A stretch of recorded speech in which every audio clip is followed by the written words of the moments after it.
بالله السميع العليم من الشيطان الرجيم. بسم الله الرحمن الرحيم. الحمد لله الذي هدانا لهذا وما كنا لنهتدي لولا أن هدانا الله لقد جاءت رسل ربنا بالحق. الصلاة والسلام على الرسول المسدد المصطفى الأمجد المحمود الأحمد أبي القاسم محمد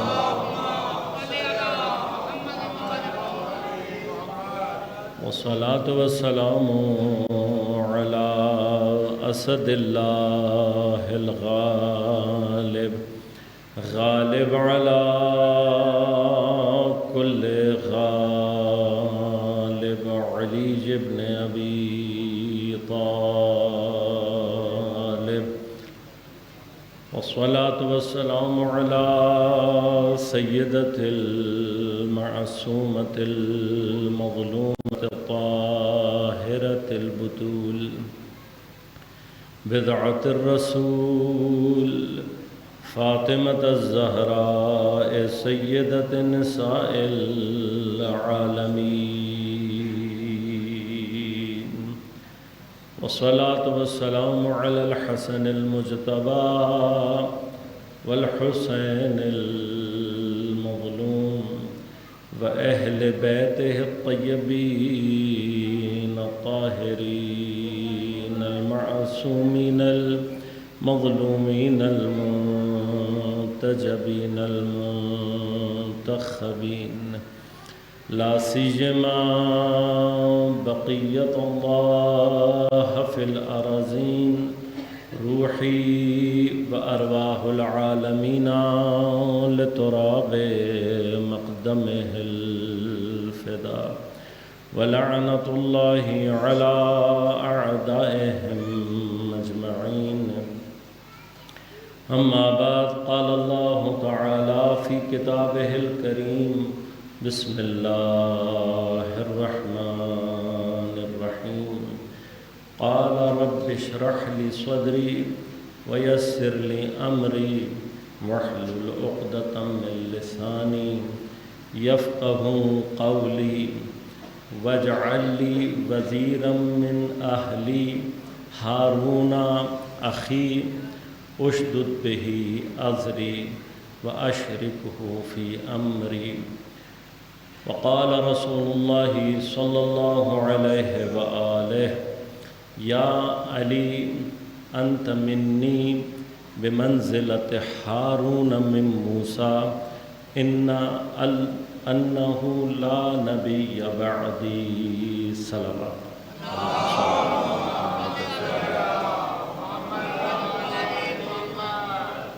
مومنین کرام، سامعین محترم، عزیزان گرام قدر، جیسا کہ آپ مستحضر ہیں بسلسلہ شہادت اول مظلوم کائنات حضرت امیر المؤمنین علی بن ابی طالب علیہ السلام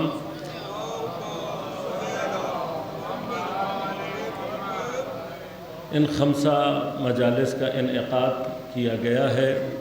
اور پروردگار عالم کا لطف اور احسان ہے کہ اس نے ہمیں ذکر اہل بیت اطہار کے بہانے سے قرآن کے محضر سے اور دین کو سمجھنے کی توفیق عنایت فرمائے۔ میں کوشش کروں گا کہ ان 5 ایام میں پیغمبر اکرم صلی اللہ علیہ وآلہ وسلم کہ مشہور و معروف حدیث منزلت کہ جو یقیناً آپ کے اذہان عالیہ میں محفوظ ہوگی،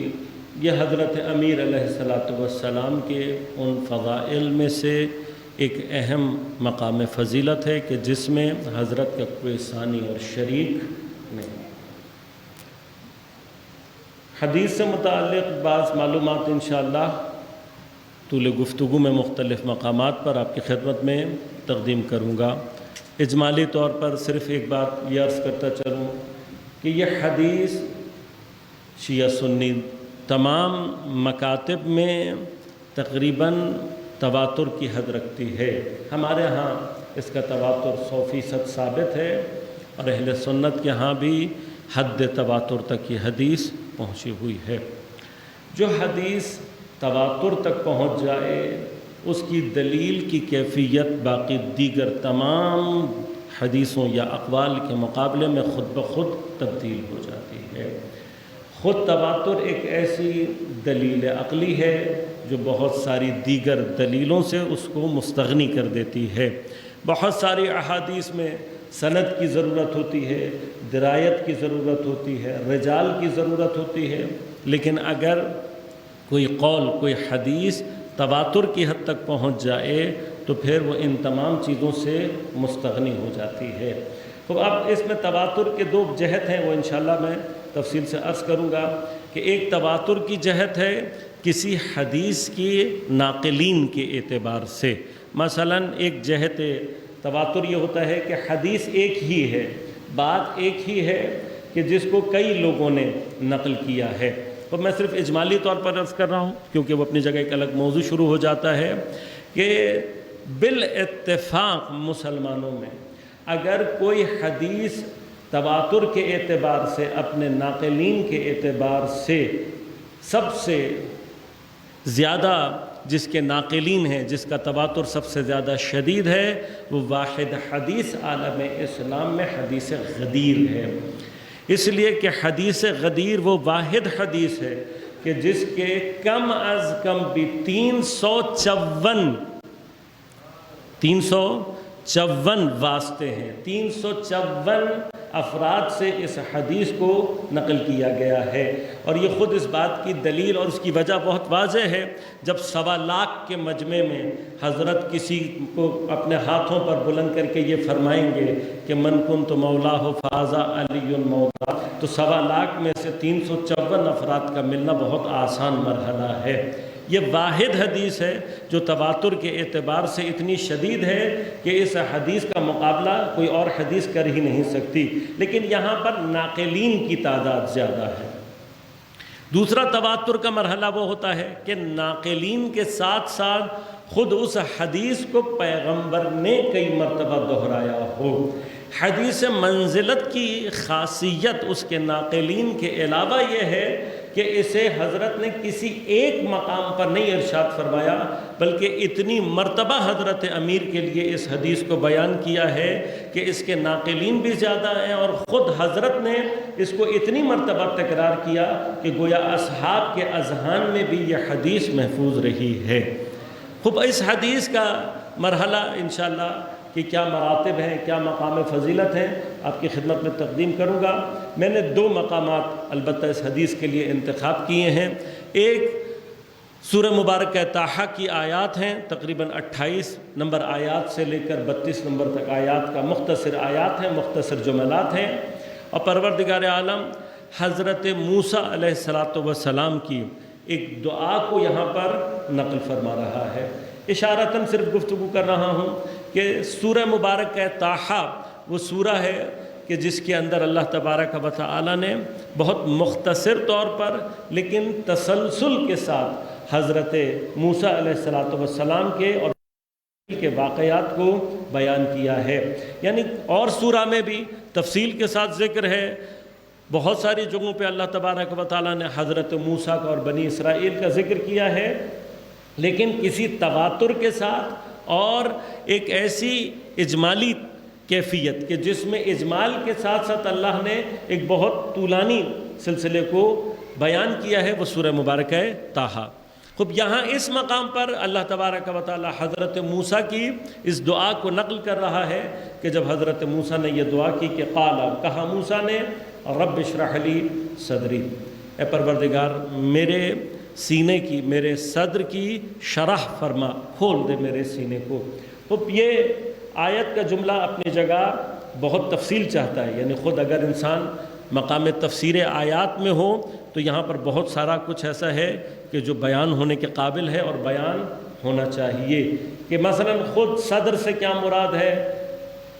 قرآن میں، روایات میں، دین میں قلب کی کیا حیثیت اور کیا اہمیت ہے، اور شرح صدر سے ایگزیکٹلی کیا مراد ہے، شرح صدر کیا مرحلہ ہے، کیوں ایک مرحلے پر حضرت موسیٰ دعا کر رہے ہیں اور ایک مرحلہ وہ ہے کہ جہاں پر قرآن پیغمبر کے لیے فرماتا ہے کہ اے میرے حبیب، کیا ہم نے تمہارے سینے کی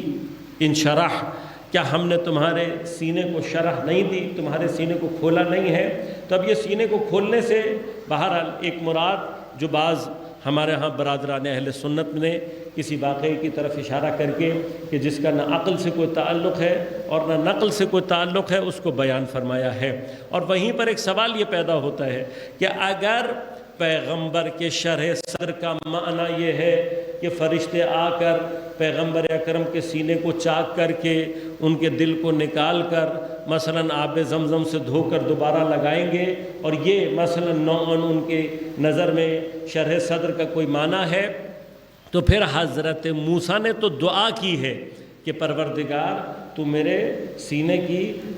شرح فرما۔ تو پھر اللہ تبارک و تعالیٰ نے اگر شرح صدر ایسے ہی کرنا ہوتا ہے تو حضرت موسیٰ اولی العزم نبی ہیں، صاحب کرامت نبی ہیں، صاحب معجزہ، صاحب کتاب، صاحب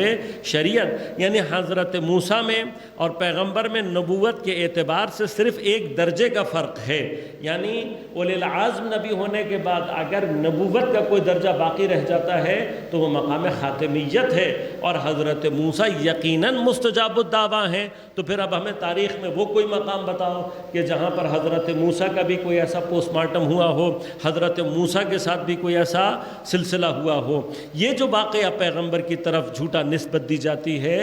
یقیناً اس کے اندر توہین کے پہلو ہیں، خاص طور پر جب یہ کہا جائے کہ حضرت کے قلب کو مثلا نکالنے کے بعد اس کو آب زمزم سے دھویا گیا کہ زمزم حضرت کے قلب کو پاک کرے گا، تو یہاں پر نقل کرنے والے کو تھوڑی سی عقل اس میں استعمال کرنی چاہیے کہ تم جس چیز سے حضرت کے قلب کو پاک کرانا چاہ رہے ہو وہ حضرت اسماعیل کے ایڑیوں سے رگڑنے والے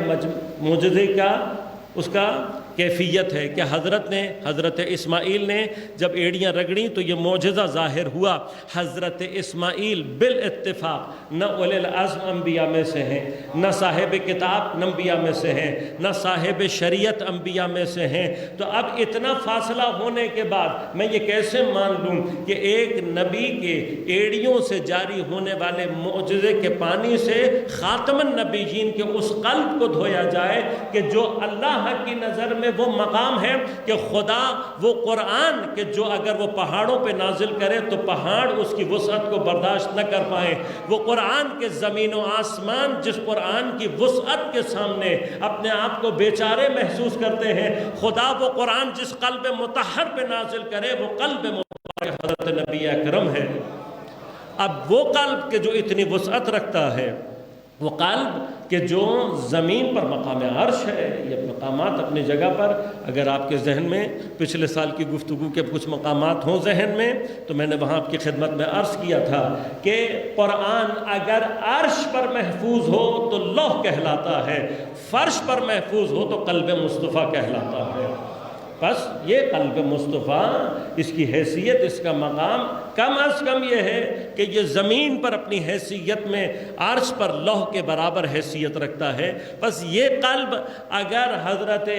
اسماعیل کے پیروں سے جاری ہونے والے معجزے سے پاک اور صاف ہو رہا ہے تو پھر خود سوچو کہ تمہارا ایمان نبوت کے بارے میں کہاں کھڑا ہوا ہے۔ بس شرح صدر سے کیا مراد ہے، اس کی تفصیلات اپنی جگہ محفوظ، وہ مقامات اپنی جگہ محفوظ، لیکن حضرت موسیٰ نے جب یہ دعا کی ہے تو اس کے مقابلے پر خود حضرت نے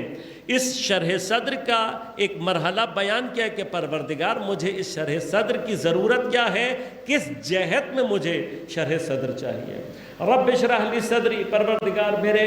سینے کی شرح فرما، واحلل عقدۃ من لسانی، اور میری زبان کی گروہ کو کھول دے۔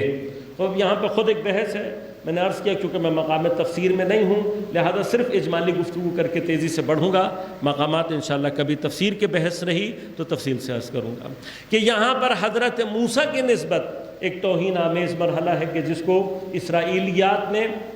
ہمارے اندر نفوذ پیدا کیا اور پھر اس کو بیان کیا جاتا ہے کہ معاذ اللہ حضرت موسیٰ علیہ السلام کی زبان میں لکنت تھی۔ اب اس لکنت کے لیے بھی ایک اور مثلا بیان کرنے کے لیے کہ بھئی یہ لکنت کہاں سے آئی تو ایک اور جھوٹا واقعہ اس کے ساتھ ضم کیا جاتا ہے کہ مثلا حضرت موسیٰ جو ہے جب فرعون کے گھر میں پہنچے تو اس نے ایک طرف سونا رکھا، ایک طرف آگ رکھا، اور پھر اس کے بعد حضرت موسیٰ کو بھیجا اور حضرت موسیٰ مثلا آگ کے پاس چلے گئے اور شعلہ اٹھا کر اپنے منہ میں رکھ لیا۔ یہ جتنی بھی واہیات اور جتنی بھی اس طرح کی گفتگو ہے، اس سے بہرحال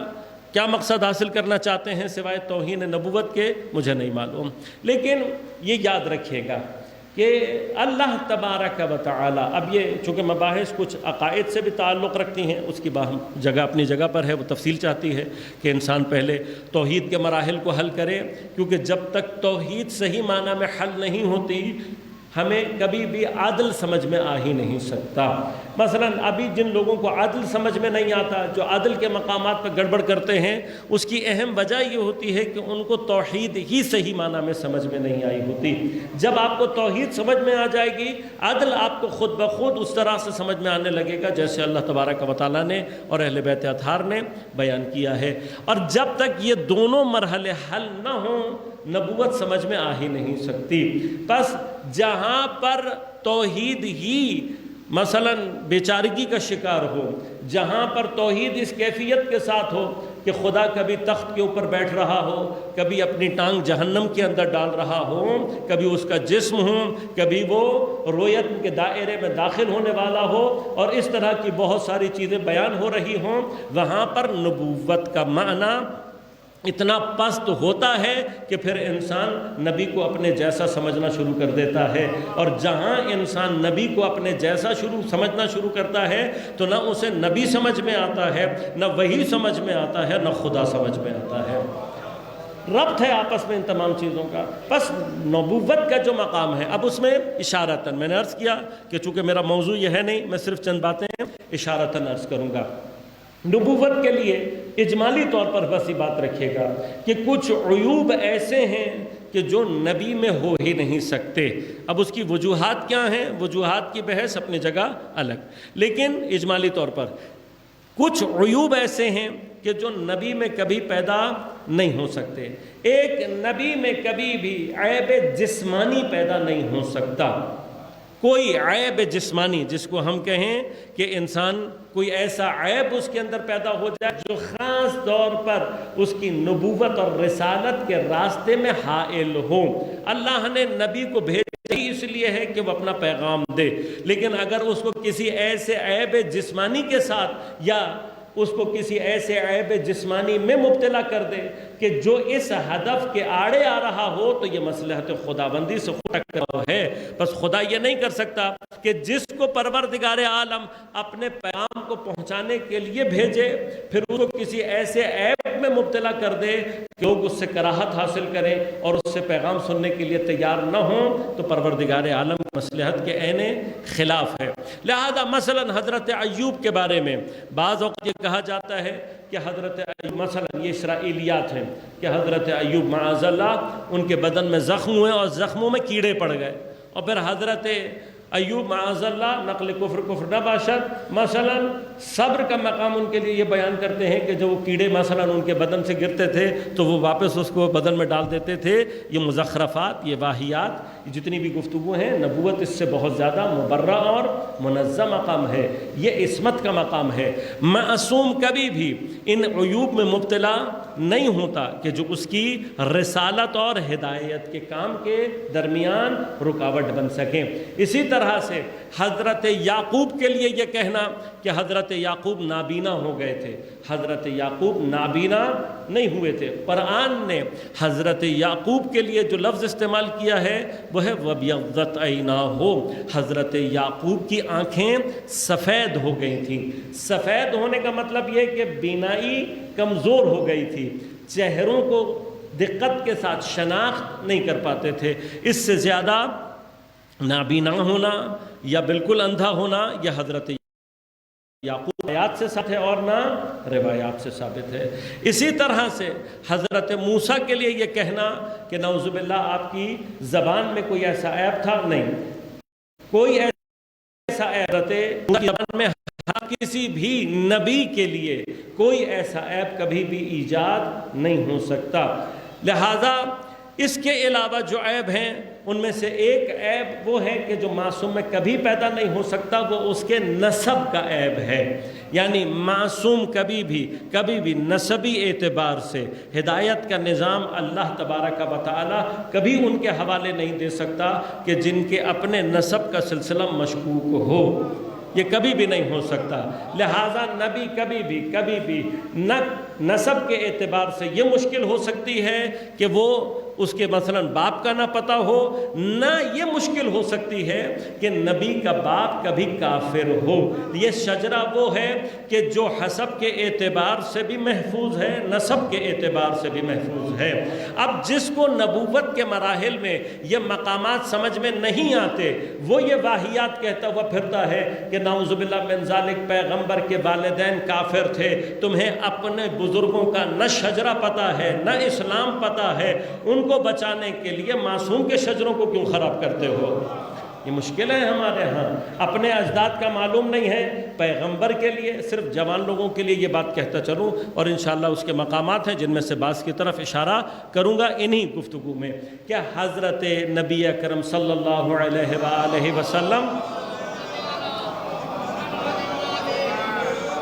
حضرت کے اجداد میں سے حضرت ابو طالب علیہ السلام تک کوئی ایک فرد بھی غیر مسلم نہیں رہا، کہ جس کی دلیل انشاءاللہ اگر خدا نے توفیق دی بعض مقامات پر آپ کی خدمت میں تقدیم کروں گا، گفتگو کا حصہ ہے۔ تیسرا عیب کہ جو معصوم میں وارد نہیں ہو سکتا، کیونکہ یہ وہ عیوب ہیں کہ جو معصوم کی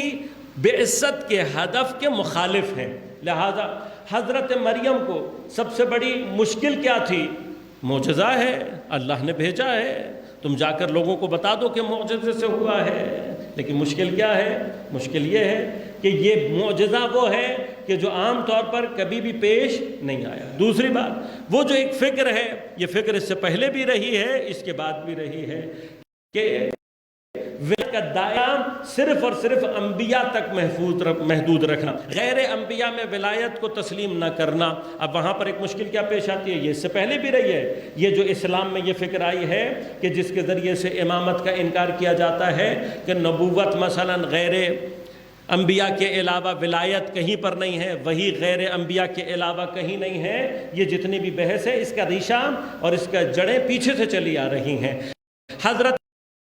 مریم کیا ہے؟ انبیاء میں یہ اپنے زمانے کی وہ ولیہ ہے کہ جس کو اللہ تبارک و تعالیٰ نے اپنے زمانے کے نبی سے افضل قرار دیا ہے۔ حضرت مریم اپنے مقامات میں حضرت زکریا سے افضل ہیں، اور قرآن کی آیات کو، سورہ مریم کی ابتدائی آیات کو مطالعہ کریں، آپ کو فرق واضح طور پر نظر آ جائے گا۔ حضرت مریم کا مقام کیا ہے اور حضرت زکریا کا مقام کیا ہے؟ صرف آیات کو تلاوت کر کے دیکھ لیں، صرف ترجمہ کر کے دیکھ لیں، آپ کو فرق معلوم ہو جائے گا۔ لیکن ایک اہم ترین فرق جو ہے ان دونوں کے درمیان وہ یہ ہے کہ جب حضرت زکریا حضرت مریم کے حجرے میں داخل ہوتے ہیں اور بے موسم کے پھلوں کو دیکھتے ہیں تو پوچھتے ہیں ان لک ھذا، تمہارے پاس یہ کہاں سے آئے ہیں؟ حضرت زکریا کا سوال بتا رہا ہے کہ جناب زکریا کا مقام اور ہے، حضرت مریم کا مقام اور ہے۔ لیکن شاید اللہ تبارک و تعالی حضرت مریم کے ان واقعات کو بیان کر کے مقدمہ بنا رہا ہے کہ جب حضرت مریم اپنے زمانے کی سیدۃ النساء ہو کر اپنے زمانے کے نبی سے افضل ہوں گی تو کل وہ آنے والی ہے کہ جو پھر مریم کی بھی سیدہ ہے، پھر وہ سیدہ آنے والی ہے کہ جو صرف زمانے کی نہیں بلکہ عالمین کی نساء کے لیے سیدہ ہے۔ پس یہ سیدہ اگر اپنے زمانے کے نبی سے افضل ہو سکتی ہے تو پھر وہ جو سیدۃ النساء ہے وہ کیسے باقی انبیاء سے افضل نہیں ہو سکتی؟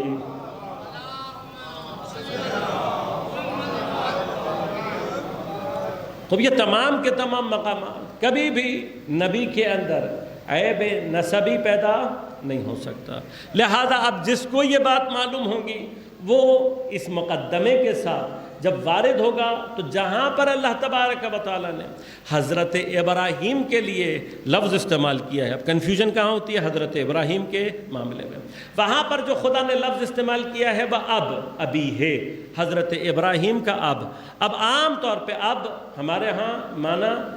باپ کے ہی لیے جاتے ہیں، لیکن یہ یاد رکھیے گا یہ فصاحت اور بلاغت قرآنیہ ہے۔ اگر قرآن نے حضرت ابراہیم کے والد کا جو نسبی اعتبار سے مثلا والد ہیں ان کا تذکرہ کرنا ہوتا اور دقیقاً یہ تذکرہ کرنا ہوتا تو خدا وہاں پر لفظ والد استعمال کرتا، اس لیے کہ والد وہ لفظ ہے کہ جس کے کوئی اور معنی نہیں ہے سوائے اس کے کہ کوئی نسبی اعتبار سے کسی کا باپ ہو، لیکن عربی میں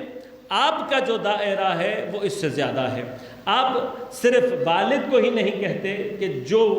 پیدا کرنے والا ہے، بلکہ اس کے لیے بھی استعمال ہو سکتا ہے کہ جو انسان کی پرورش کے مراحل کو اپنی نگہداری میں رکھے۔ حضرت ابراہیم کے والد کا ان کی پیدائش کے وقت انتقال ہوا ہے، اور چونکہ بعض امور ان کے چچا نے اپنے ذمے لیے لہٰذا حضرت ابراہیم ان کو باپ کہہ کر پکارتے تھے، چونکہ اب کہہ کر پکارتے تھے، یہ مرحلہ ہے،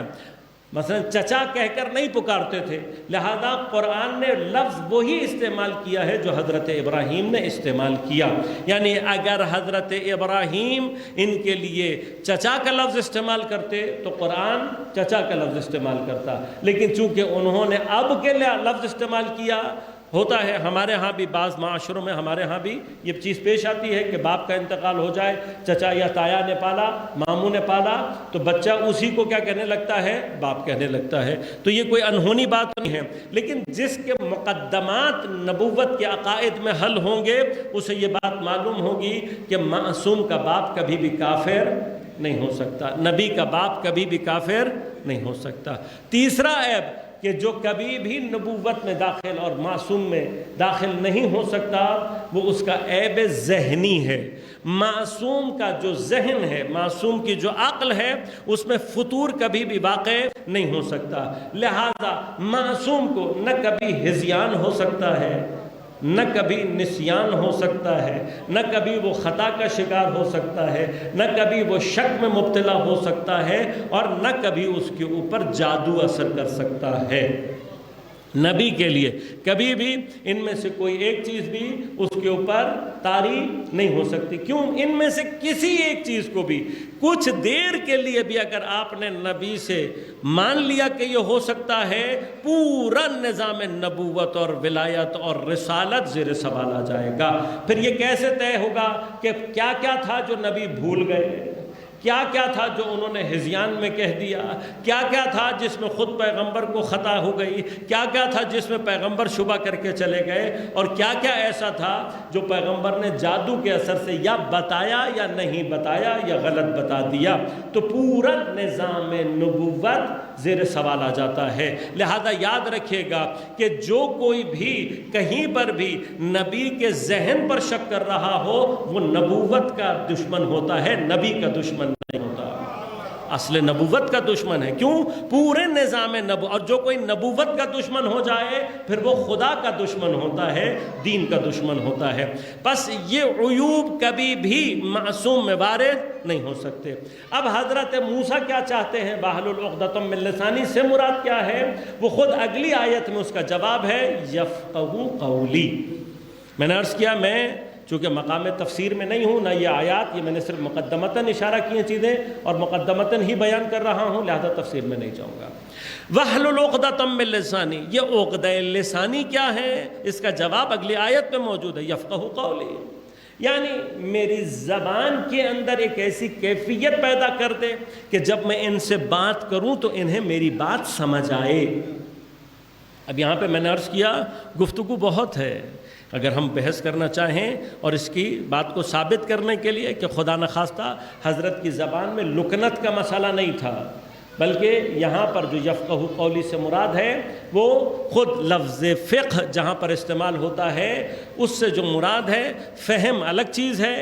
فقہ الگ چیز ہے۔ اگر حضرت کی زبان میں لکنت کا مسئلہ ہوتا تو پھر ان کو کہنا چاہیے تھا یفہموا قولی، پروردگار میری زبان کی لکنت کو ختم کر تاکہ یہ میری بات فہم سمجھ سکیں۔ اس اعتبار سے فقہ کا جو معنی ہوتا ہے وہ فہم نہیں ہے، بلکہ فہم سے آگے کا مرحلہ ہے جہاں پر دقت علمی مراد ہوتی ہے۔ مثلا کوئی شخص توتلا بول رہا ہو تو ہمارے فہم کا مسئلہ ہوگا، ہمیں سمجھ میں ہی نہیں آ رہا ہوگا کہ یہ کیا بول رہا ہے، لیکن کہیں گفتگو ہوتی ہے لیکن گفتگو میں سنگینی ہوتی ہے، بعض الفاظ بعض اصطلاحات ایسی استعمال ہوتی ہیں کہ جو ہمیں سمجھ میں نہیں آتی، یہ خود ایک مرحلہ ہے، ورنہ ایک مقام خود یفقہون قولی میں تفصیل اگر انشاءاللہ کبھی عرض کروں گا تو اللہ تبارک و تعالی ان مقامات کو بھی بیان کرتا ہے کہ جہاں فرماتا ہے کہ اللہ تبارک و تعالی کی تسبیح کوئی چیز کائنات میں ایسی نہیں ہے جو کہ اللہ کی تسبیح نہ کرتی ہو لیکن تمہیں ان کی تسبیح یفقہو تمہیں سمجھ نہیں آتی۔ بس یہ جو فقاہت ہے جو کہ تسبیح کے مقابلے پر ہے، یہی کیفیت وہ ہے کہ جو حضرت موسیٰ اپنی زبان کے مقابلے پر چاہتے ہیں۔ اب یہ سارے کا سارا جتنا بھی ہے میرے سینے کی شر کر دے، میری زبان کی گرہ کو کھول دے تاکہ یہ میری بات آسانی سے سمجھ سکیں، اس سب کے لیے بھی جو مقدمہ درکار ہے کیا؟ وَاجْعَلْ لِي وَزِيرًا مِّنْ أَهْلِي،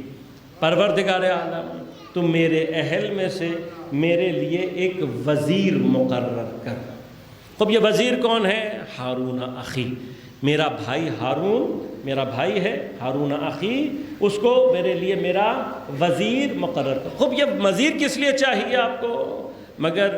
اب یہ بحث ہے اپنی جگہ پر، مگر کیا نبوت بادشاہت ہے کہ جس کو اپنے لیے وزیر درکار ہے؟ ہماری تو بحث بہت سارے مقامات پر یہ رہی ہے اور ہم ادعا بھی کرتے ہیں کہ نبوت میں اور بادشاہت میں فرق ہے۔ یہ بادشاہ ہوتے ہیں، یہ سیاسی نظام دنیا کا ہوتا ہے کہ جسے وزارت درکار ہوتی ہے۔ حضرت موسیٰ کو وزارت کیوں چاہیے؟ بادشاہ تو نہیں ہے کہ جس کو اپنے لیے وزیر چاہیے، لیکن قرآن کے الفاظ بہت واضح ہیں، وَاجْعَلْ لِي وَزِيرًا، بار الہ میرے لیے وزیر قرار دے میرے بھائی ہارون کو۔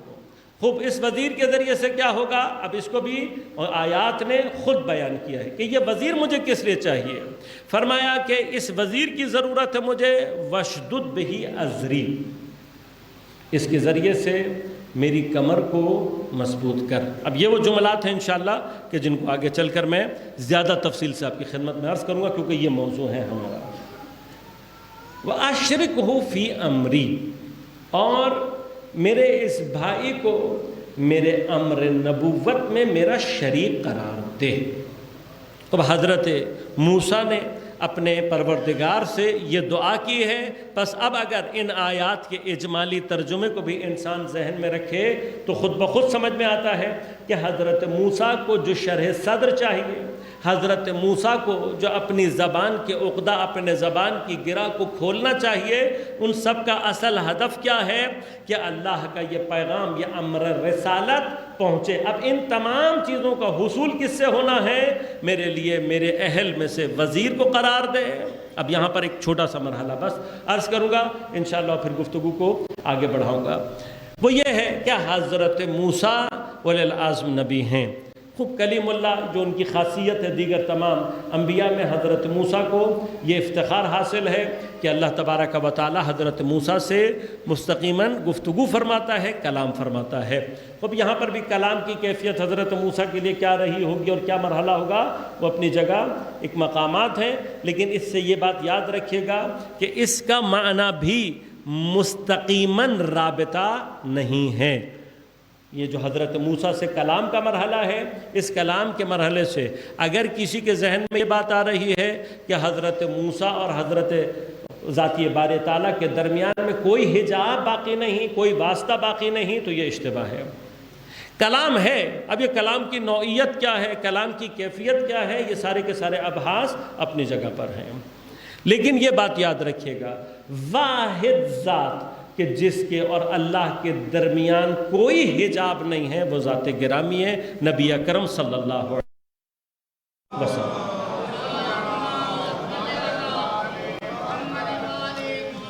اور وہ درجہ کہ جو حضرت کو معراج میں عطا ہوا وہ مختص بنبی اکرم صلی اللہ علیہ وآلہ وسلم ہے۔ یہ وہ مقام ہے کہ جہاں پر آ کر عبد اور رب کی سرحدیں ٹکرا رہی ہوتی ہیں، اور پھر فاصلہ وہ ہو جاتا ہے کہ جس کو او ادنا کہہ کر بیان کیا جا سکتا ہے، اس سے زیادہ سمجھایا نہیں جا سکتا۔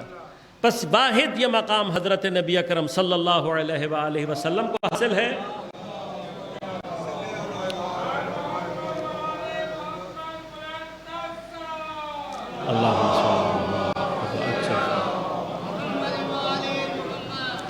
خوب ان آیات کے سلسلے میں کہ جس کا میں نے ایک اجمالی انٹروڈکشن آپ کی خدمت میں عرض کیا، جو ہم نے اپنے موضوع میں جن چیزوں سے زیادہ استفادہ کرنا ہے وہ حضرت کے دعا کے دوسرے حصہ وَاجْعَلْ لِي وَزِيرًا مِّنْ أَهْلِي، پروردگار عالم میرے لیے میرے اہل میں سے میرا وزیر بنا۔ اب میں عرض کروں گا انشاءاللہ کہ وزارت کے معنی کیا ہیں، نبوت کی نسبت وزارت کے کیا معنی ہیں، یہ مطالب انشاءاللہ آپ کی خدمت میں تقدیم کروں گا۔ لیکن ایک نسبت حضرت موسیٰ، یہاں پر اس آیت میں دو نسبتیں فوراً سمجھ میں آتی ہیں، اخی، اہلی اور پھر وزیر، تین یہ نسبتیں ہو گئی۔ اشدد بہی ازری، اس کے ذریعے سے میری کمر کو مضبوط بنا، یہ چوتھی نسبت ہے۔ پانچویں نسبت کیا ہے، اشرکہ فی امری، بار الہ حضرت ہارون کو میرے امر میں میرا شریک قرار دے۔ یہ پانچ وہ نسبتیں ہیں کہ جو ان آیات میں حضرت موسیٰ اور حضرت ہارون کے درمیان میں قرآن نے قائم کی ہیں۔ اس کے علاوہ کچھ اور نسبتیں بھی ہیں، جن میں سے ایک نسبت حضرت موسیٰ اور ہارون کے درمیان نسبت خلافت ہے، وَخْلُفْنِی فِی قَوْمِی وَأَصْلِحْ وَلَا تَتَّبِعْ سَبِیلَ الْمُفْسِدِینَ، وہ آیات کے جہاں پہ پروردگار عالم نے میقات کا تذکرہ فرمایا کہ جب حضرت موسیٰ کو اللہ تبارک و تعالیٰ نے میقات کے لیے بلایا، وَوَعَدْنَا مُوسَىٰ 30 لیلہ، ہم نے موسیٰ سے 30 راتوں کا وعدہ کیا، وَأَتْمَمْنَاهَا بِعَشْرٍ فَتَمَّ مِیقَاتُ رَبِّهِ 40 لیلہ، کہ پھر ہم نے بلانے کے بعد اسی سلسلے کو 10 اور راتوں سے اتمام کیا، پس تیرے پروردگار کی میقات حضرت موسیٰ کے ساتھ 40 دن کی ہو گئی، 40 راتوں کی۔ اس دوران جب حضرت جا رہے تھے تو حضرت ہارون کو اپنے پیچھے اپنا خلیفہ، پس چھٹی جو نسبت ہے حضرت ہارون اور حضرت موسیٰ کے درمیان میں وہ خلافت ہے۔ اب اشرک فی امری سے آیا مراد نبوت ہے؟ نہیں، نبوت کا حضرت ہارون سے جو تعلق ہے وہ جداگانہ ہے، یعنی حضرت موسیٰ اور حضرت ہارون کے درمیان نسبتوں میں ٹیکنیکلی حضرت ہارون کی نبوت شامل نہیں ہے۔ حضرت نے کہیں پر بھی حضرت ہارون کے لیے نبوت کی دعا نہیں مانگی ہے، یہ نہیں کہا کہ پروردگار تو حضرت ہارون کو نبی بنا۔ اب ان تمام نسبتوں کو لیکن اگر کنسیڈر کر بھی لی جائے تو تب بھی یہ وہ ساتویں نسبت ہے جو حضرت ہارون اور حضرت موسیٰ کے درمیان میں قرآن نے بیان کی ہے۔ نسبتوں سامنے رکھتے ہوئے اب ہم آتے ہیں اس حدیث کی طرف کہ جس حدیث کرتے ہیں پیغمبر اکرم صلی اللہ علیہ وآلہ وسلم نے، جسے بیان کیا، شیعہ سنی دونوں مکاتب نے اس حدیث کو بیان کیا، اس کے مختلف مقامات ہیں، کہاں کہاں بیان کیا، جو میں انشاءاللہ آپ کی خدمت میں عرض کروں گا۔ حدیث کیا ہے کہ پیغمبر نے فرمایا، مختلف مقامات پر مختلف مواقع پہ فرمایا، یا علی انت منی بمنزلت ہارون، اے علی آپ کو مجھ سے وہی نسبت ہے جو ہارون کو حضرت موسیٰ سے۔ اب یہ نسبت ہو سکتا ہے کہ اگر روایت یہیں پر آ کر رکے تو اس میں دو مسئلے ہیں۔ ایک مسئلہ یہ ہے کہ اگر حضرت یہ کہہ دیتے ہیں بات یہاں پر آ کر ختم ہو جاتی ہے تو کوئی ایک بھی نسبت تصور کر لینے سے حدیث کا معنی پورا ہو جاتا ہے، بس کوئی بھی ایک نسبت ہو سکتی ہے۔ بس اگر کوئی ایک نسبت سے بھی حدیث کا معنی پورا ہوتا ہے تو مطلب آپ کہیں بھئی اخوت مراد تھی، بات ختم ہو جائے۔ لیکن ساتھ ہی ساتھ دوسرا مسئلہ کیا ہے، ہم نے کہا کوئی ایک سے بھی کفایت ہو جائے گی، لیکن ساتھ ہی ساتھ اگر حدیث یہاں پر آ کر رک جائے تو دیگر تمام جتنی بھی نسبتیں ہیں ان سب کا احتمال پیدا ہو جاتا ہے، اور پھر اس میں وہ احتمال بھی پیدا ہو جاتا ہے کہ جو نبوت کی نسبت کا احتمال۔ لہذا اب ایگزیکٹلی مراد کیا ہے یہ جملے مکمل کریں گے۔ پس اگر جملے کو یہاں تک رکھا جائے یا علی انت منی بمنزلۃ ہارون من موسیٰ، تو یہ بات درست ہے، مانتے ہیں ہم بھی کہ کوئی ایک نسبت بھی اگر قائم ہو جائے بحث ختم ہو جائے گی، لیکن جتنا کسی ایک نسبت کا احتمال ہے اتنا ہی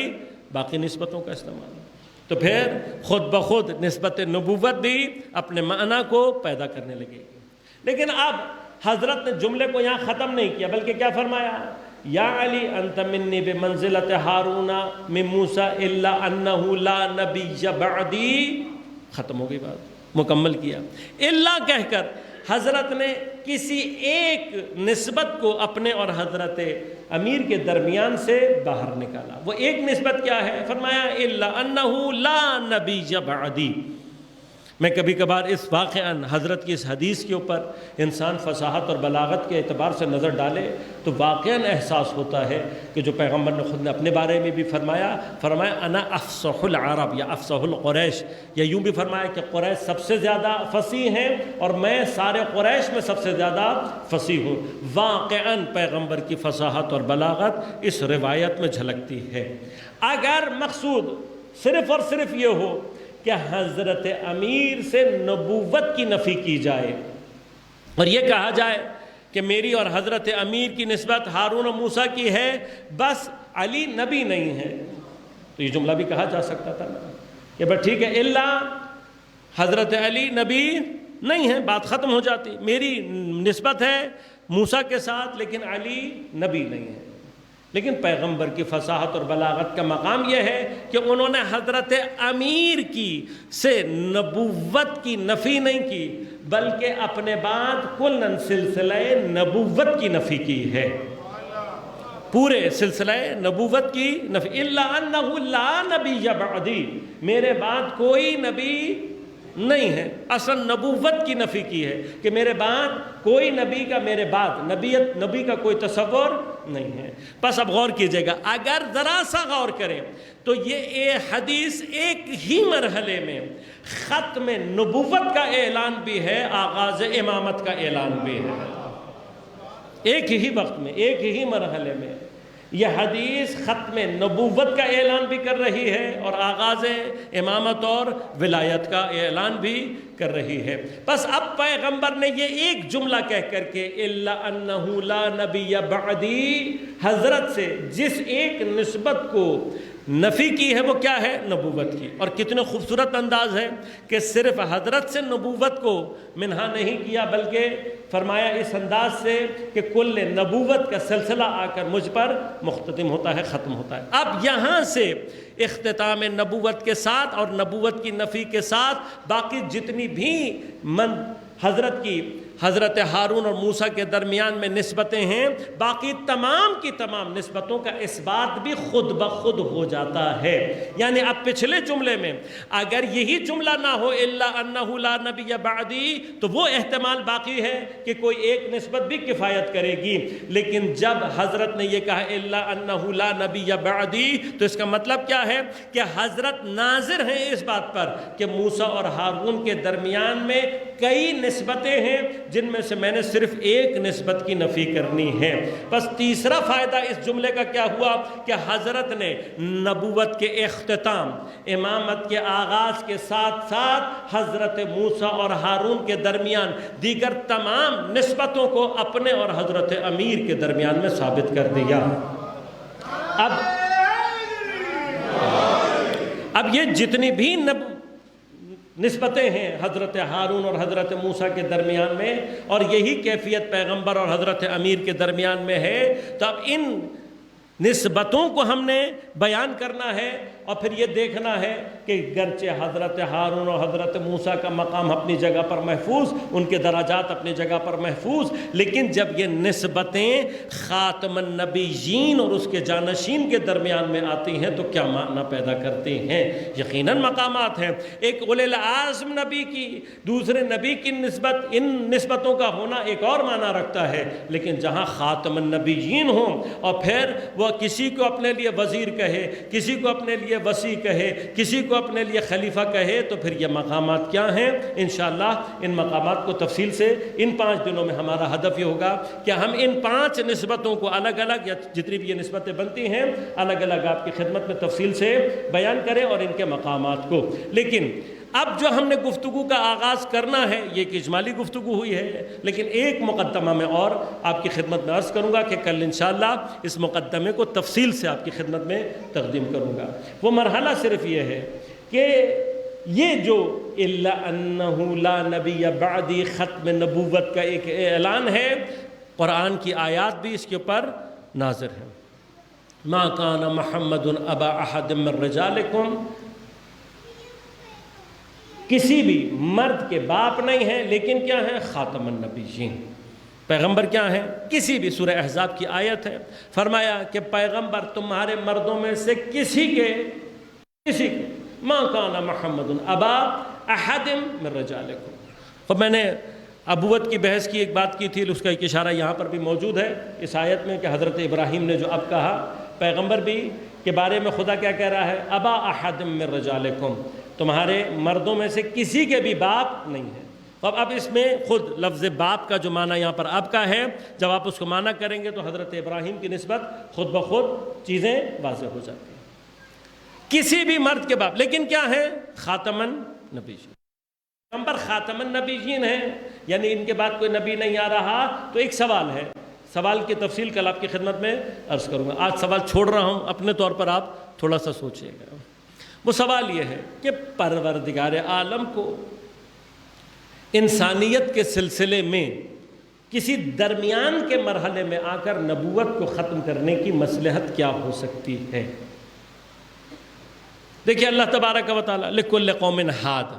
قرآن کا واحد ارشاد ہے کہ ہر قوم کے اللہ تبارک و تعالیٰ نے ہادی رکھے ہو۔ اب اگر ہدایت کا نظام ہر قوم کے لیے ضروری ہے تو پھر یہ ہادی نبوت کی سلسلے کو اللہ تبارک و تعالیٰ قیامت تک کیوں جاری نہیں کر رہا؟ مثلا جو پروردگار پیغمبر سے پہلے 1,64,000 انبیاء یا مثلا اتنی بڑی تعداد انبیاء کی بھیج سکتا ہے تو اس کے پاس انبیاء کی کمی تو نہیں ہے۔ بالآخر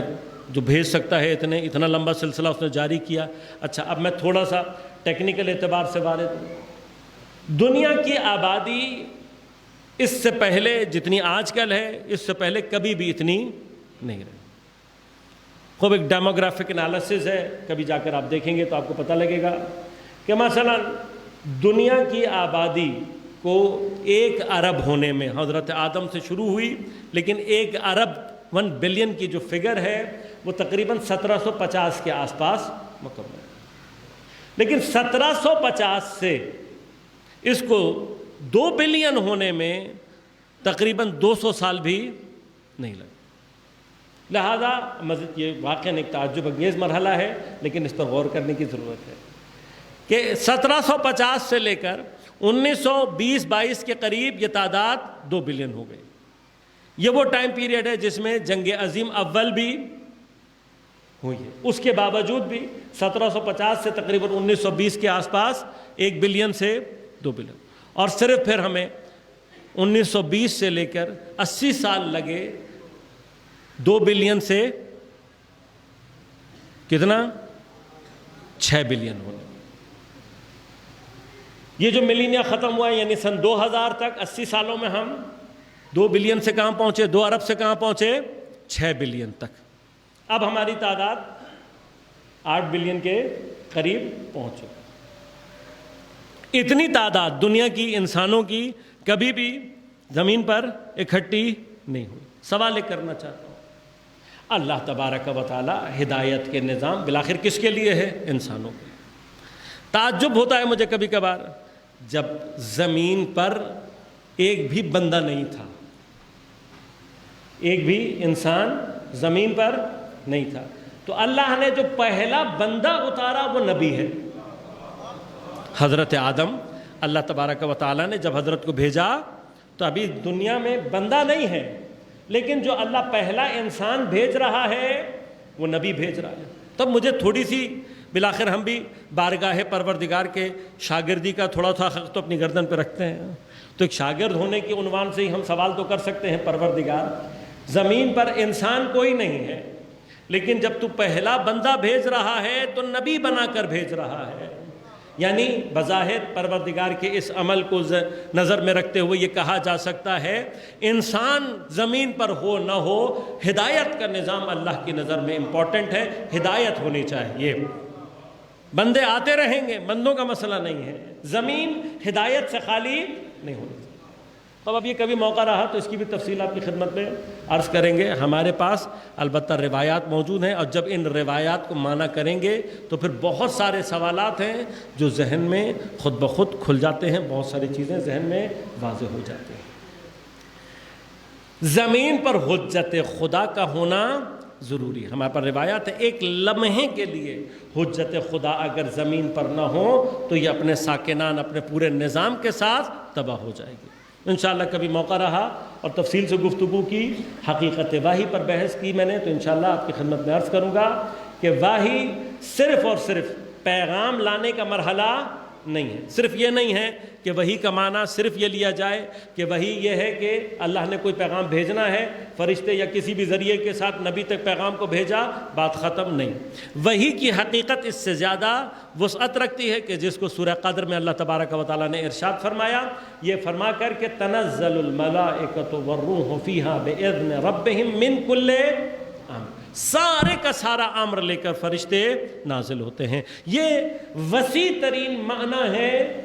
وحی کا، کل امر لے کر نازل ہوتے ہیں، اور یہ کل امر جس صاحب امر پر آتا ہے وہ اس امر کے ذریعے سے، تو اب میں اشارہ کر رہا ہوں، تفصیل اپنی جگہ، صرف اشارہ کروں گا کہ وحی کا یہ وسیع ترین معنی یہ بتاتا ہے کہ وحی اپنی حقیقت میں عالم ملک اور ملکوت کے درمیان میں رابطے کا کام دیتی ہے، یعنی عالم ملک ملکوت سے عالم ملک کو کنٹرول کیا جا رہا ہے۔ اب اگر ایک لحظے کے لیے بھی یہ کنٹرول ختم ہو جائے تو عالم ملک، عالم دنیا خود بخود نابود ہو جائے گا۔ لہٰذا یہ جو معنی ہے کہ حجت خدا اگر زمین پر نہ ہو تو یہ زمین اپنے اہل کے ساتھ نابود ہو جائے گی۔ تو اب یہاں پر ایک سوال چھوڑ رہا ہوں، وہ پھر کبھی اور جواب دوں گا، اس کا میری گفتگو سے بھی تعلق نہیں ہے، کہ حضرت آدم سے پہلے اگر کوئی حجت زمین پر موجود نہ ہو تو پھر یہ پورے کا پورا عالم ملک چل کیسے رہا تھا؟ اس کا جواب کبھی اپنے ذہن میں رکھیے گا، اس پہ گفتگو انشاءاللہ کبھی اور کروں گا۔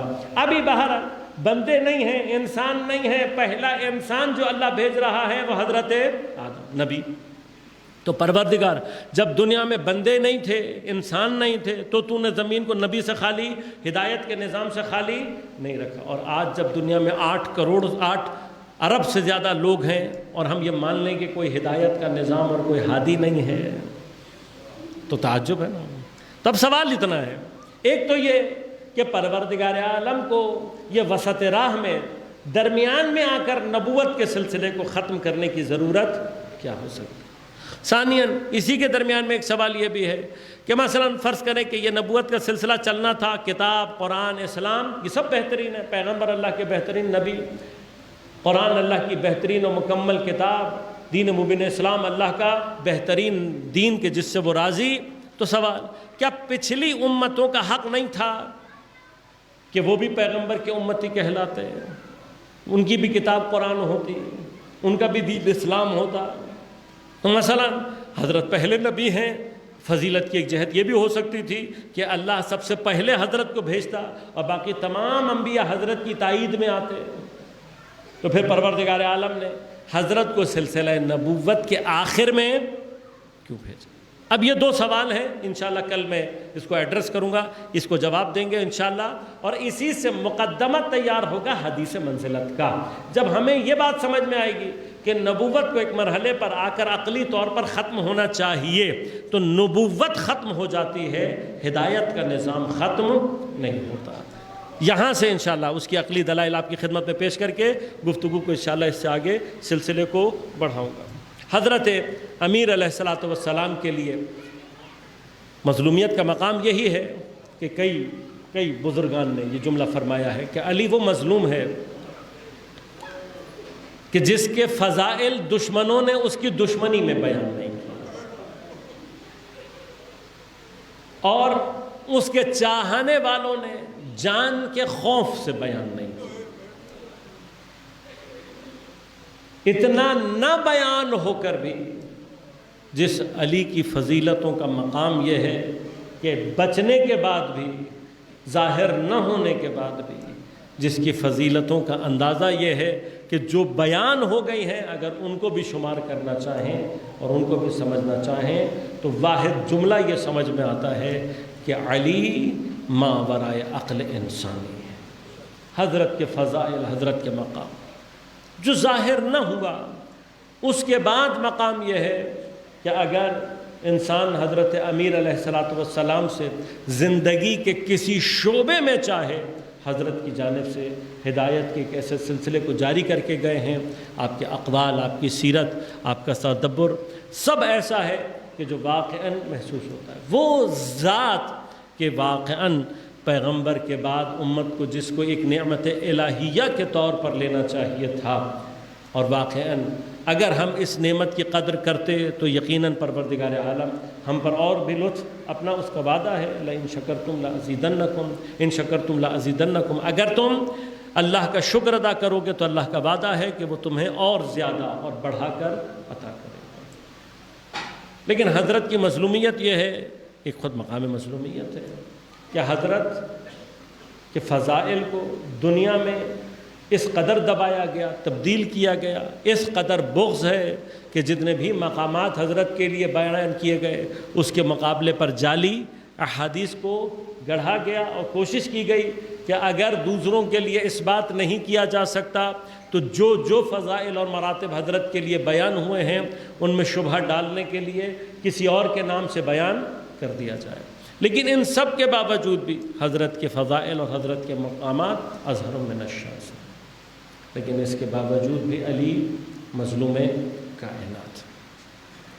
حضرت کی مظلومیت کا ظہور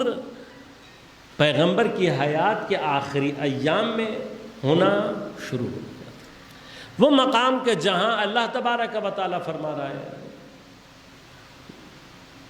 یا ایھا الرسول بلغ ما انزل الیک من ربک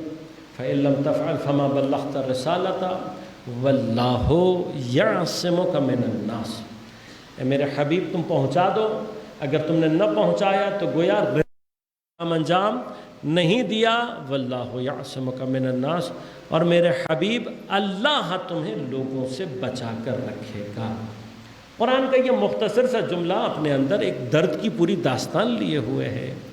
حتماً یہ آیت پیغمبر کی حیات کی آخری بالاتفاق ہے، آخری آیات میں سے آخری زمانے میں اللہ تبارک و تعالیٰ کہہ رہے کہ پہنچا دو، نہ پہنچایا تو رسالت کا کام نہیں کیا، لیکن واللہ یعصمک من الناس، اللہ تمہیں لوگوں سے بچا کر رکھے۔ یہ کون سا شر ہے لوگوں کا کہ جس سے اللہ اپنے نبی کو بچانا چاہے؟ اس شر نے حضرت کی حیات کے آخری ایام میں ظہور کیا ہے، لہذا حضرت دیکھ رہے ہیں کہ پیغمبر اکرم کے ساتھ کیا کیا جسارتیں ہو رہی ہیں۔ یہ جسارت علی کے سامنے حضرت کے ساتھ یہ ساری جسارتیں ہونا یہ کوئی عام تکلیف نہیں ہے کہ جسے حضرت محسوس کر رہے ہیں۔ لہذا حضرت دیکھ رہے ہیں کہ پیغمبر اپنی طبیعت کی ناسازی کے باوجود اپنے تکلیف دہ مراحل میں بھی اسامہ بن زید کے لشکر کو روانہ کر رہے ہیں، تکلیف کے عالم میں مدینہ کے باہر جا رہے ہیں، تاکید فرما رہے ہیں کہ کسی بھی حالت میں یہ لشکر واپس نہیں آنا چاہیے۔ لیکن پھر حضرت دیکھتے ہیں کہ حضرت کے سامنے پیغمبر کی حیات میں حضرت کے حکم کی عدولی ہوتی ہے اور افراد اس لشکر کو چھوڑ کر واپس مدینہ میں آتے ہیں۔ اور حضرت کے لیے مسائل یہاں سے شروع ہو رہے ہیں۔ بہت بڑی تعداد ہے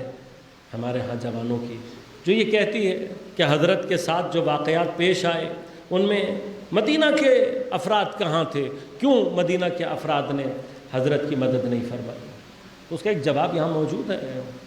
مدینہ کے بہت سارے مجاہدین اور بہت سارے اصحاب کی ایک بہت بڑی تعداد وہ تھی کہ جو اسامہ بن زید کے لشکر کے ساتھ باہر چلی گئی تھی مدینہ سے، مدینہ میں نہیں تھی، مدینہ تقریباً خالی تھا۔ کچھ افراد یہ تھے کہ جو واپس پلٹ کر آئے، اور پھر وہ حالات پیش آئے ہیں کہ جناب عبداللہ ابن عباس بھی ان واقعات کو بیان کرتے ہیں اور اپنے باپ والد سے جناب عباس ابن مطلب سے نقل کرتے ہیں کہ وہ ان واقعات کو بیان کرتے ہوئے دھاڑے مار مار کر روتے تھے۔ کہتے تھے میں نے اپنی زندگی میں پیغمبر کو اتنی مظلومیت کے عالم میں کبھی نہیں دیکھا جتنا میں نے اس دن دیکھا کہ جب پیغمبر اپنے اصحاب سے کاغذ اور قلم مانگ رہے تھے، لیکن پیغمبر کو نہ کاغذ قلم کوئی دینے والا تھا بلکہ پیغمبر کے ساتھ جسارتیں ہو رہی تھیں۔ لہذا علی کا پہلا غم پیغمبر پر پڑنے والی یہ مصیبتیں ہیں۔ ابھی یہ مصیبتیں علی کے قلب پر ہیں کہ جب حضرت امیر کو یہ بات اس کا سامنا کرنا پڑتا ہے کہ پیغمبر کی شہادت واقع ہوتی ہے۔ پیغمبر کا دنیا سے جانا ہی حضرت امیر کے لیے ایک بہت بڑی مصیبت ہے۔ اس کا اظہار ہوتا ہے، حضرت گریہ ہیں حضرت کا، حضرت کے اوپر پیش آنے والی وہ ساری کیفیتیں ہیں جس کو ظاہر کیا ہے۔ بعض چیزیں ایسی ہیں کہ جو شاید آج نہیں لیکن آج سے 90 دن کے بعد حضرت امیر سے ظاہر ہوں گی۔ ایک یہ شہادت ہے جو پیش آئی ہے، 90 دن کے بعد ایک اور شہادت ہے جو پیش آنے والی ہے۔ اس شہادت نے حضرت کے اوپر جو اثر ڈالا ہے تاریخ نے عجیب انداز سے بیان کیا ہے، مجھے نہیں معلوم، لیکن یہ حضرت امیر کی مظلومیت ہے۔ حضرت امیر کی مظلومیت میں سے ایک مرحلہ یہ ہے کہ پیغمبر کا جنازے کو غسل و کفن دے کر علی بیٹھے ہوئے ہیں اس انتظار میں کہ امت آئے گی اور آ کر پیغمبر پر نماز جنازہ پڑھے گی۔ کائنات کا نبی ہے، خاتم النبیین ہے، سردار انبیاء ہے، ارے اس کا جنازہ تو اتنے شان سے اٹھنا چاہیے کہ تاریخ میں یہ شان رقم ہونی چاہیے۔ لیکن اب ذرا تاریخ سے جا کر سوال کرو، پیغمبر کا جنازہ رکھا ہوا ہے، علی منتظر ہیں کہ کوئی آئے گا اور آ کر پیغمبر پر نماز پڑھے گا، پیغمبر کے جنازے کو دفنائے گا، لیکن جب کچھ نہیں ملا، چند افراد کے سہارے مل کر علی نے پیغمبر کے جنازے کو اٹھا کر دفنایا ہے۔ تو اب میں بس یہ جاننا چاہتا ہوں کہ حسین کے ساتھ اگر ایسا ہو تو پھر تعجب نہ کرنا، اگر رسول کے بیٹوں کے ساتھ ایسا ہو تو تعجب نہ کرنا۔ ارے جو امت رسول کا جنازہ پڑھنے نہ آئی وہ حسین کا کیا جنازہ پڑھتے؟ جو رسول کو دفنانے کے لیے نہ آئے وہ حسین کو کیا دفناتے؟ بس علی کے لیے مشکل تھی، لیکن عزیزو اس سے بڑی مشکل تو 90 دن کے بعد اس وقت پیش آئی کہ یہاں سیدہ کی شہادت واقع ہوتی ہے۔ وہاں کیفیات یہ ہیں کہ علی کو نہ بتایا جا سکتا ہے، نہ علی کسی کو بتا سکتے ہیں۔ حسنین اپنی آوازوں کو دبا کر روتے ہوئے پہنچے ہیں، لیکن آوازوں کو اپنے سینے میں گھٹایا ہوا ہے اور کان میں آ کر حضرت کو خبر دیتے ہیں کہ ماں دنیا سے چلی گئی ہے۔ راوی کہتے ہیں سیدہ کی شہادت کا سننا تھا، علی کے چہرے کا رنگ تبدیل ہو گیا۔ ارے علی، بعض روایات کہتی ہیں زمین پر بیٹھے تھے، لیکن آج جب علی کھڑے ہوئے تو اپنی کمر کو تھام کر کھڑے ہوئے۔ ارے علی اپنے اس انداز سے شاید بتا رہے ہیں کہ جیسے کربلا میں عباس کی شہادت نے میرے حسین کی کمر کو توڑا، ارے زہرا کی شہادت نے علی کی کمر کو توڑا۔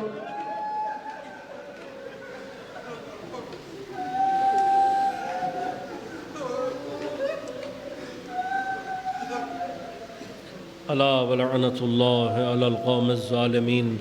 وسيعلم الذين ظلموا أي منقلب ينقلبون۔ بار الہ بحق زہرا و ابیہا و بعلہا و بنیہا ہماری عبادات کو اپنی بارگاہ میں قبول و منظور فرما بحق زہرا و ابیہا و بعلہا و بنیہا منتقم زہرا منتقم کربلا منتقم اسیران کربلا منتقم ائمہ امام زمان کے ظہور میں تعجیل فرما حضرت کے ظہور کے ذریعے سے دنیا سے ظلم اور استبداد کا خاتمہ فرما عدل اور عدالت کو قائم فرما بار الہ بحق زہرا و ابیہا و بعلہا و بنیہا مظلومین جہان جہاں جہاں دنیا میں باطل سے برسر پیکار ہیں فلسطین میں لبنان میں شام میں بالخصوص یمن اور بالاخص پارا چنار میں بار الہ ان سب کو نصرت اور کامیابی عنایت فرما ظالم قوتوں کو جہاں جہاں دنیا میں جس شکل میں ہیں نیست و نابود فرما بالخصوص امریکہ اسرائیل انگلستان اور ان کے جتنے حامی ہیں ان تمام قوتوں کو نیست و نابود فرما بار الہ بحق زہرا و ابیہا و بعلہا و بنیہا مقاومت اسلامیہ رہبر انقلاب اسلامی کی حفاظت فرما تمام علماء مراج اعظام کی حفاظت فرما بار الہ بحق زہرا و ابیہا و بعلہا و بنیہا مومنین کو اپنے حفظ و امان میں رکھ پریشانیوں کو دور فرما مشکلات کو آسان فرما بحق زہرا و ابیہا و بعلہا و بنیہا بار الہ ہمارے مریضوں کو شفا کامل عاجل عنایت فرما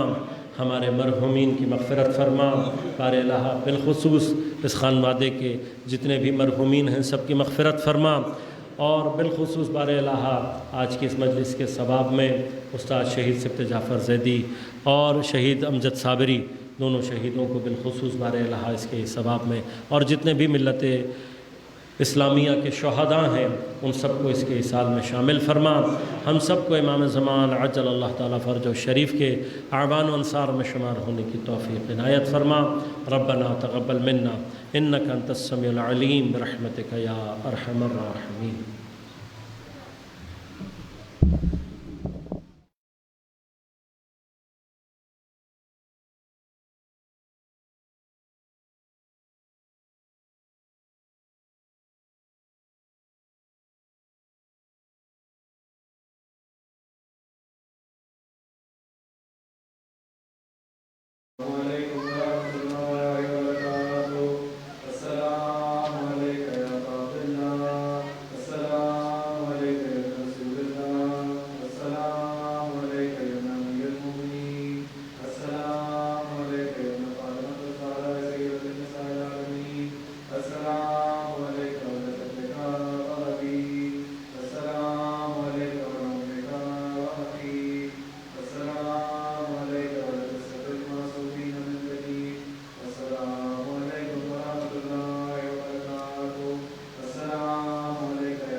السلام